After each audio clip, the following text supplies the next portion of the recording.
T'inquiète. Merci, pasteur. Si on doit aller jusqu'au bout, on va faire le nécessaire. On va lire, on va commencer par la petite lecture dans Exode 3.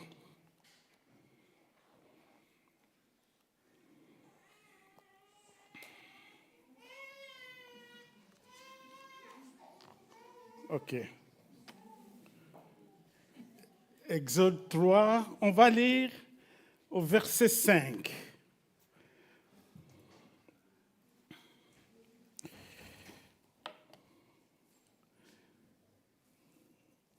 Il y a quelqu'un qui lit.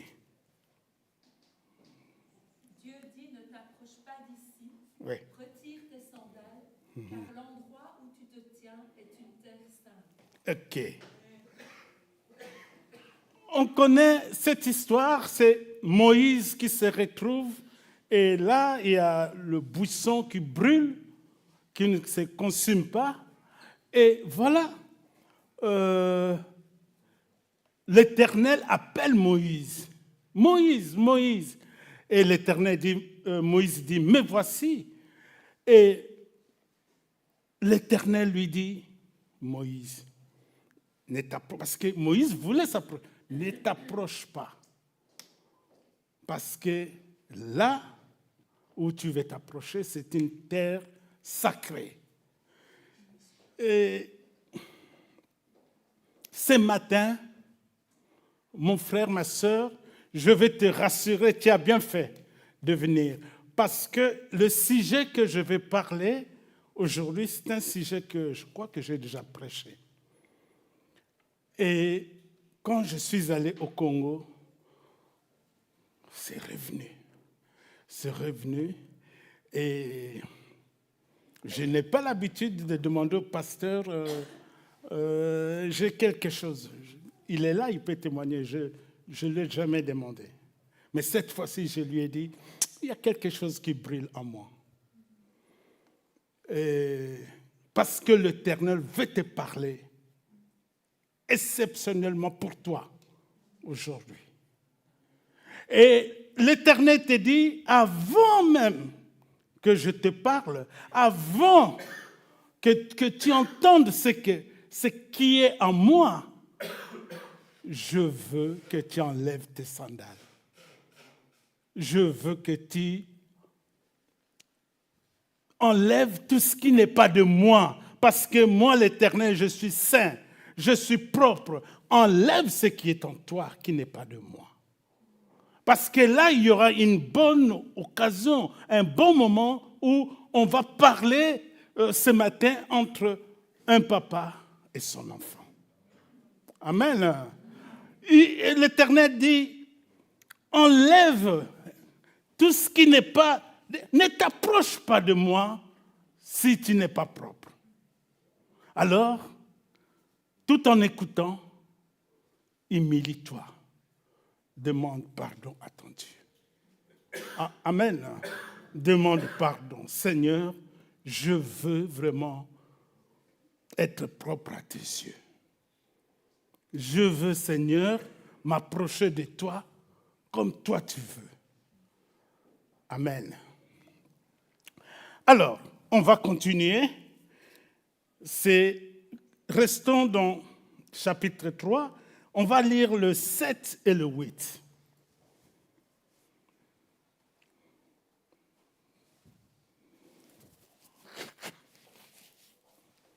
Il y a quelqu'un qui lit. L'Éternel dit, j'ai vu la souffrance de mon peuple qui est en Égypte, et j'ai entendu les cris qui poussent devant ses oppresseurs. Oui, je connaissais le douleur. Je suis descendu pour le délivrer de la domination des Égyptiens et pour faire monter de ce pays. Puisque dans un bon vaste pays, un pays où coule le lait et le miel, endroit qui habite les Canéens, j'arrive pas à dire le mot, les Hittites, les Aramériens et les Non, on peut s'arrêter là. On peut s'arrêter là, mon frère William. Merci. Tu as lu ce qu'il fallait, l'essentiel. L'Éternel dit ceci.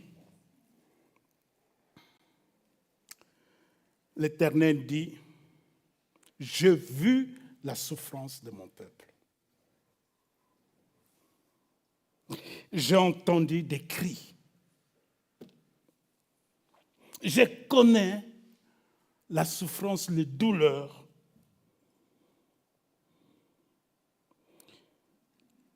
Et je suis descendu pour mon peuple. Je veux le délivrer, je veux le faire sortir de cette souffrance pour le ramener dans un pays où coule du lait et du miel. Oh Seigneur.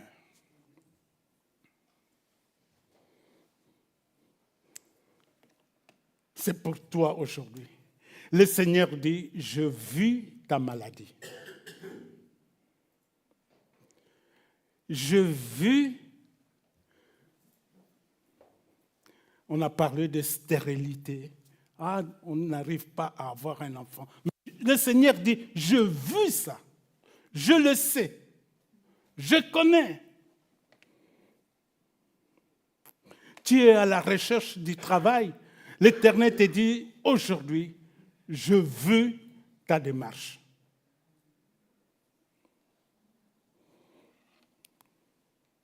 Pour vous, les jeunes, peut-être, ah oui, mais mon avenir, c'est quoi?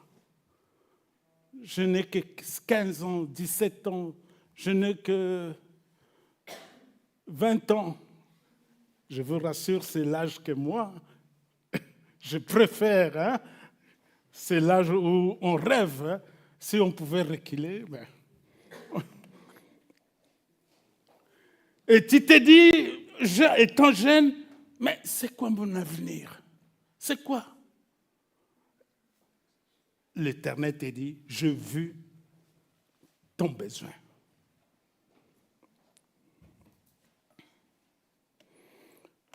On a des amis, des frères, des sœurs qui ont des situations difficiles, même des papiers. Je peux parler, je peux te regarder comme ça, en face, bijou. L'Éternel te dit, je veux ton problème, je connais ton problème. Il y en a tellement que je ne saurais pas citer.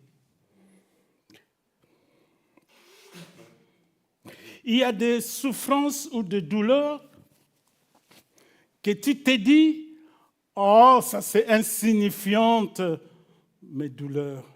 Je peux trouver des solutions moi-même. Mais depuis que tu as dit ça, tu n'arrives pas à trouver de solution.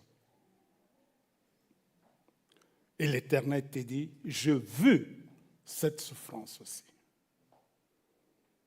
Je connais. J'ai entendu des cris.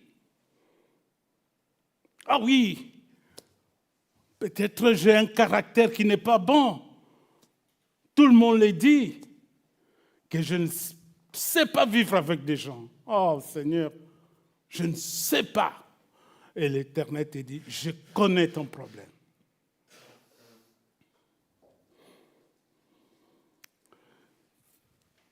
Il y a peut-être une souffrance pour toi, c'est... pardon.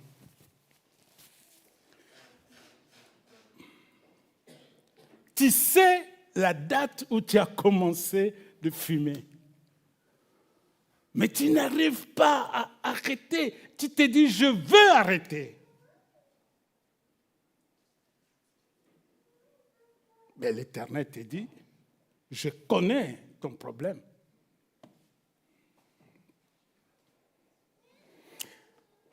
Et tu sais, il y a des choses où parfois, le malin, parfois, il vient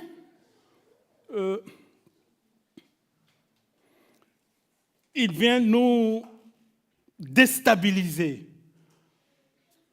Vous savez, ce qui est facile, c'est dire bonjour à quelqu'un. Mais parfois, tu es dans cette situation que tu n'arrives pas à dire bonjour à tes frères et sœurs. Vous me direz, mais comment ça? Oui, parfois c'est difficile. Parce que le bonjour ouvre toutes les portes.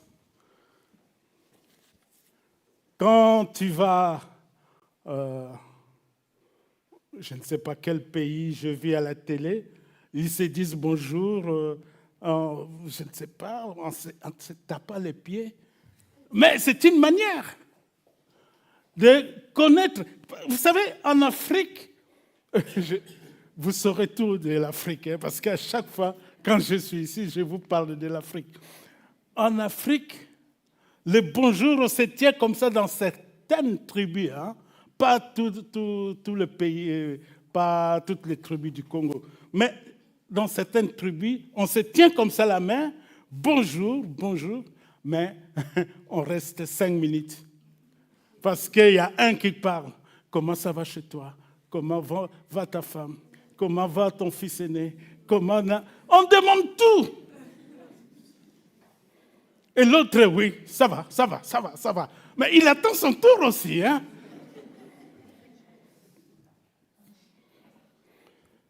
Mais ici, la Bible nous dit il y a un saint baiser. Est-ce que c'est difficile? Je n'arrive pas. Ou alors, tu fais comme au Congo, entre les hommes. Viens, je vais t'expliquer. Voilà, au Congo, tellement il paraît, hein, parce qu'il fait chaud, on s'est dit, comment mon frère Jérôme, ça va? Allez, on s'est dit bonjour. On se cogne des têtes. Hein. Bon. Est-ce que les Africains sont là? C'est comme ça.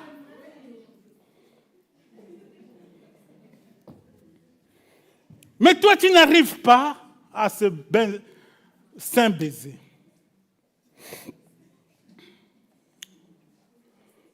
Ou alors, tu n'arrives pas à faire confiance dans ton ministère, tu veux tout faire.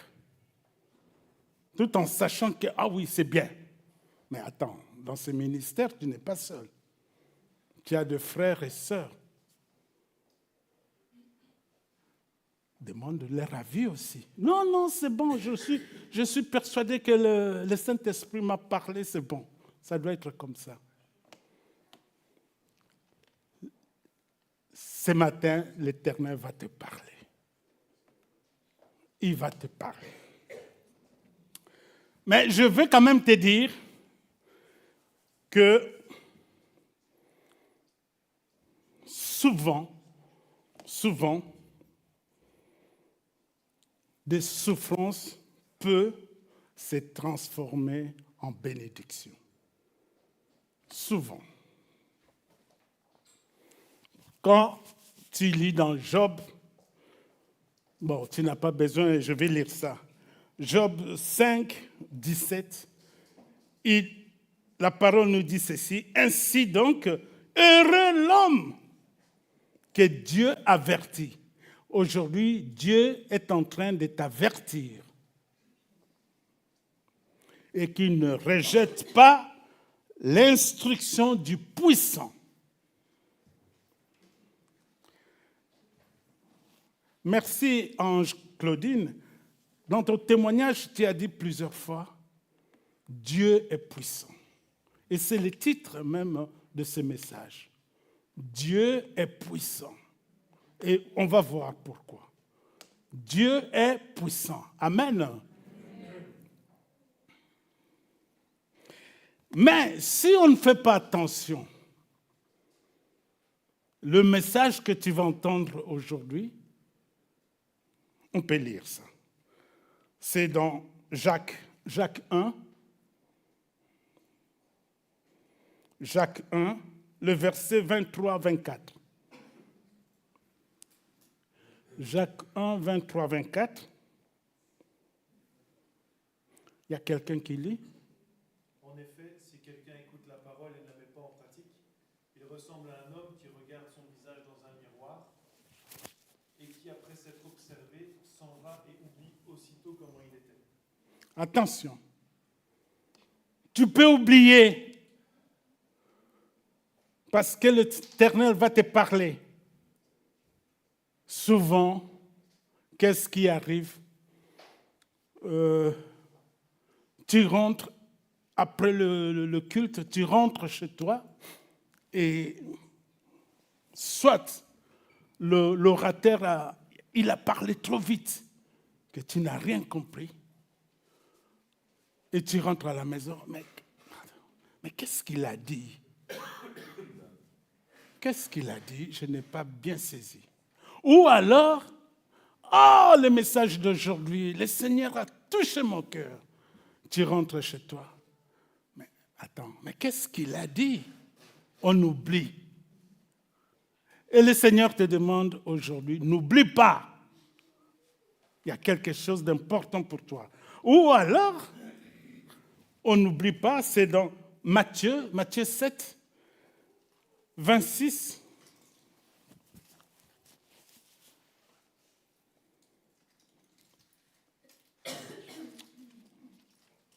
Oui, il y a quelqu'un qui lit. Mais toute personne qui entend ces paroles que je dis et ne les met pas en pratique ressemblera à un fou qui a construit sa maison sur le sable. Voilà. La parole de l'Éternel, tu as entendu, mais c'est comme si tu as construit ta maison sur le sable, ça va s'écrouler. On peut appeler ça même la désobéissance. Tu n'as pas écouté. Mais qu'est-ce que l'Éternel veut me parler aujourd'hui? Alors, restons dans Exode 3, lisons le verset 10. 10 maintenant.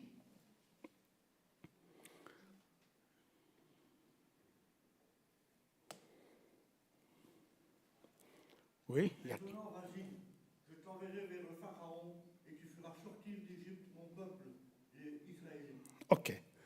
Maintenant, voilà ce que l'Éternel dit à Moïse. Maintenant, va. Le mot-clé dans ce verset, c'est ça. Vas-y, va. Va.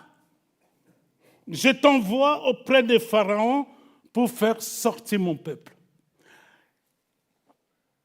L'appel de Dieu, on va voir même avec Abraham, même avec Moïse, comme il dit maintenant, Moïse, même à Gédéon,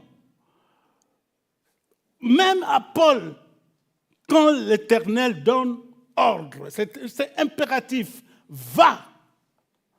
Va, et que ce soit Abraham, Gédéon, ils ont obéi et l'Éternel ne les a pas abandonnés. L'Éternel était avec eux. Amen. L'Éternel te dit à Moïse, va. Fais une action, bouge, va maintenant. Et après, je serai avec toi, moi l'Éternel. Et on va voir dans cette histoire, il y a eu des fléaux, des plaies, tout ça, jusqu'à ce que l'Éternel a fait sortir son peuple. Ils ont traversé la mer Rouge. Mais le mot-clé va. Parce que l'Éternel Dieu, j'ai entendu ici à la chair, c'est un Dieu de l'impossible. Et quand il te dit va, donc c'est-à-dire quelque chose que humainement tu te dis oh, je n'ai pas besoin, ou c'est impossible, ou ça ne se fera pas. Mais non, l'Éternel lui-même te dit va maintenant. Aujourd'hui, l'Éternel te dit va. Va prendre l'autorité de ta maladie. Va prendre l'autorité sur ton problème. Au nom de Jésus. Je vais te donner un exemple. Tu veux arrêter de fumer. Prier, c'est bon. Tu peux prier, c'est bien. Mais l'Éternel te dit action, tu peux rester là. Ben, ça arrive, hein? Oh, Seigneur, aide-moi à arrêter de fumer. Demain matin, l'Éternel a fait son travail et tu arrêtes. Ça peut arriver. Mais aujourd'hui, l'Éternel te dit, tu veux arrêter de fumer? La première chose, fais l'action. Ne touche pas la cigarette. C'est une action. Donc, va. C'est ça ce qu'il te dit. Moi, l'Éternel, je serai avec toi. Je vais t'aider à t'en sortir de cette situation. Mais fais le premier pas. Amen. C'est quoi ton problème? C'est quoi qui te tracasse? Mais c'est ça.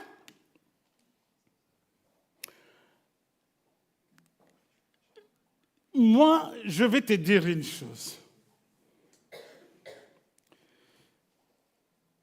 On va voir la puissance de Jésus-Christ.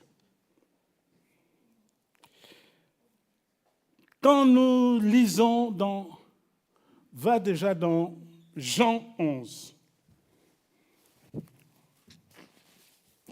On connaît tous l'histoire de Jésus a ressuscité Lazare.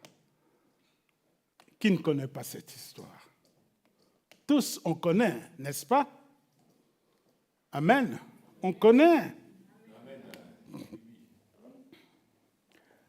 On connaît que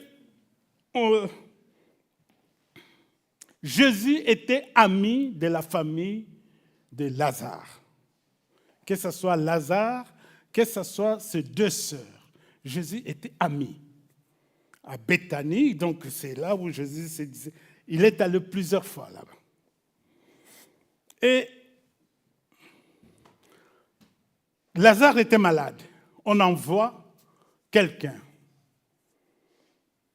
pour dire, ton ami que tu aimes bien est malade, gravement malade. Oh, Jésus dit, à travers cette maladie, on verra la gloire de Dieu. Il ne va pas.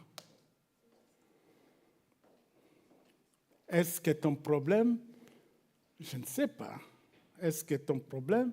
Jésus dit, à travers ton problème, on va voir la gloire de Dieu? Je ne sais pas. Mais voyons, moi, ce qui m'a intéressé, c'est la réaction de Marthe. Chez nous, au Congo, encore au Congo, Marthe, on l'appelle Malata. Mais on va voir Malata, qu'est-ce qu'il fait? Je n'ai pas compris Malata. Mais à la fin, je me suis rendu compte que la réaction de Marthe, c'est la réaction de chaque chrétien. Nous tous, on fait comme Marthe. Nous tous, on fait comme Marthe. Marthe, son frère est décédé. Et Jésus se présente 4 jours après. Mais voyons qu'est-ce que Marthe dit. Lisons dans le verset 21. On est chapitre 11, hein? Jean 11.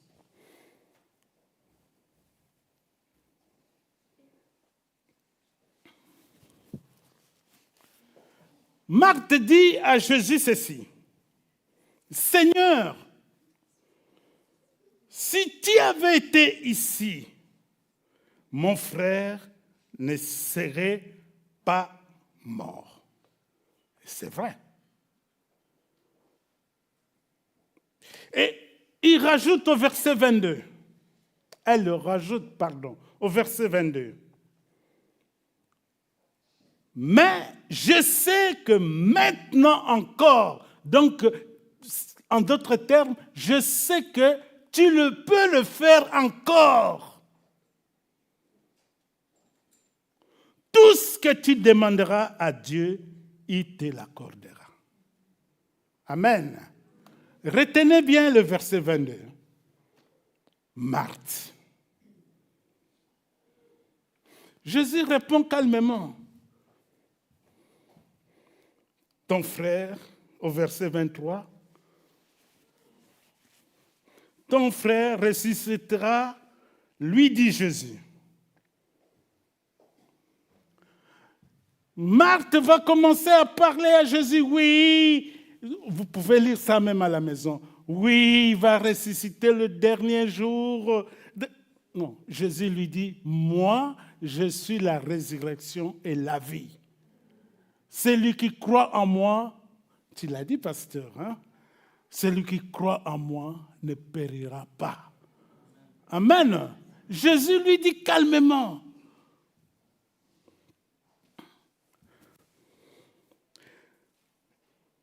Et retenez aussi le verset 27. Lisons le verset 27. C'est entre Marthe et Jésus. Oui, Seigneur, lui répond-elle. Je crois que tu es le Messie, le Fils de Dieu, celui qui devait venir dans le monde. Oh, quelle confession de Marthe. Est-ce que toi, dans ta prière, tu ne dis pas ça? Seigneur Jésus, tu es le Fils de Dieu. Je crois que tu es capable. Si je te demande telle chose, tu demanderas à ton Père et il va te l'accorder, ça c'est sûr. Est-ce que tu ne dis pas ça dans ta prière? Alors, ta situation, ça fait un temps que ta situation est toujours là. Ta maladie est là. Dans ta prière, comment tu réagis? Jésus va dire, allez me montrer là où vous avez mis le corps. On va lui montrer, Seigneur, voilà. Alors Jésus va dire ceci. Restons toujours dans chapitre 11, au verset 39.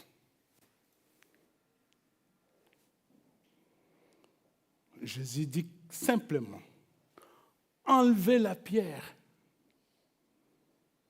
dit Jésus. Qui se souvient de verset 22? On a lu tantôt. Elle a dit au verset 22, tu peux remettre? Tout ce que tu demanderas à ton Père, il va te l'accorder. Amen. Écoute Marthe quand Jésus dit enlève la pierre. Directement au verset 39, qui peut lire? Marthe, la sœur du mort, lui dit, Seigneur, il sent déjà, car il y a 4 jours qu'il est là. Voilà. Est-ce que tout ça n'est pas comme ça? Devant une situation difficile, oh non Seigneur, parce que tu pleures, tu es vraiment Seigneur. J'ai un problème avec mon oreille et je n'entends pas bien. Je sais que si je te demande, tu vas demander à ton Père et il va me guérir. Et Jésus te dit, touche seulement ton oreille. Oh oui, mais Seigneur, mais ça fait longtemps que j'ai cette maladie. Ce n'est pas seulement en touchant que je serai guéri. Tu vois, on est comme Marthe. Et ce matin, l'Éternel te dit, crois seulement. Voilà ce que Jésus va lui répondre. Jésus répond au verset 40. N'ai-je pas dit, Marthe, si tu crois, tu verras la gloire de Dieu. Amen. Crois seulement ce matin, crois seulement, tu verras la gloire de Dieu. C'est quoi ton problème? Qu'est-ce qui te dérange? Est-ce que tu oublies que tu as un Dieu de l'impossible? Est-ce que tu oublies que ton Dieu est capable? Est-ce que tu oublies que ton Jésus, il dit un mot et la tempête se calme? Est-ce que tu crois en lui? C'est ça ce qu'il te demande. N'ai-je pas dit, crois seulement et tu verras la gloire de Dieu.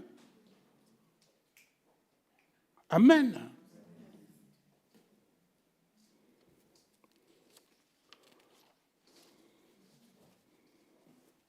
Bon, pasteur, je vais aller vite.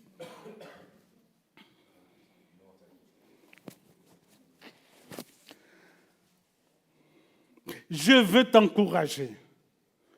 Ce n'est pas moi, mais c'est la parole qui va t'encourager à garder ta foi en disant Seigneur est capable. Mon Dieu est capable. Amen. Amen. Alors lisons dans Jean 14. Jean 14, lisons 12 et 14. Jusque 12 à 14. Jean 14, 12, 14. Il y a quelqu'un qui lit. En vérité, je vous le dis, celui qui croit en moi fera aussi les œuvres que je fais, et il en fera même de plus grandes, parce que je vais vers mon Père. Tout ce que vous demanderez en mon nom, je le ferai, afin que la gloire du Père soit révélée dans le Fils. Si vous me demandez quelque chose en mon nom, je le ferai. Amen. Si vous me demandez quelque chose, peu importe, je le ferai. Est-ce que tu crois à ce Jésus qui est capable? Amen. C'est un petit amen. Tu crois qu'il est capable?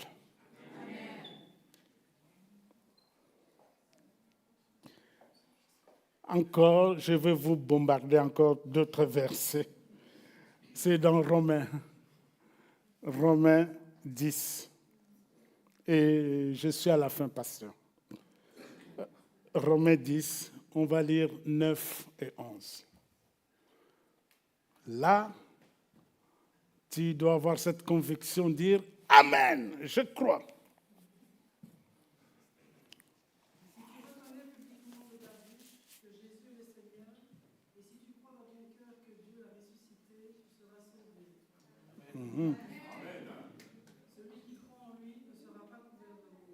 Celui qui croit en lui ne sera pas couvert de honte.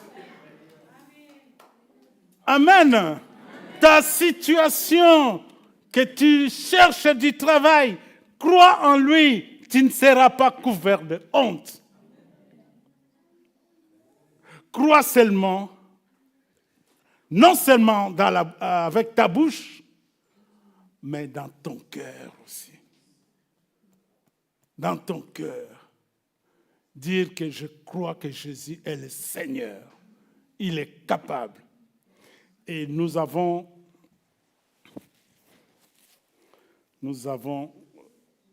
eu ce mercredi.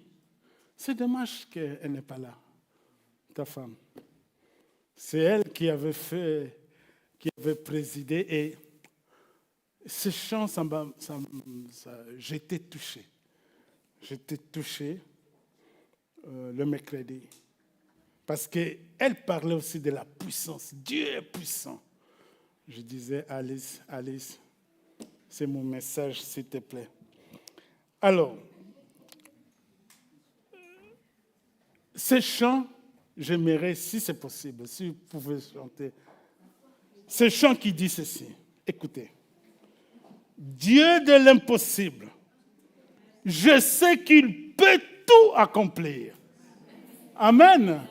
Je sais qu'il peut tout accomplir. Tout accomplir. Il est sans limite. En lui, je peux tout accomplir. Amen. Tout accomplir. Vraiment que le Seigneur vous bénisse abondamment. Croyez que Dieu est capable. Jésus est vivant. Amen. Il peut tout changer. Que son nom soit glorifié. Amen.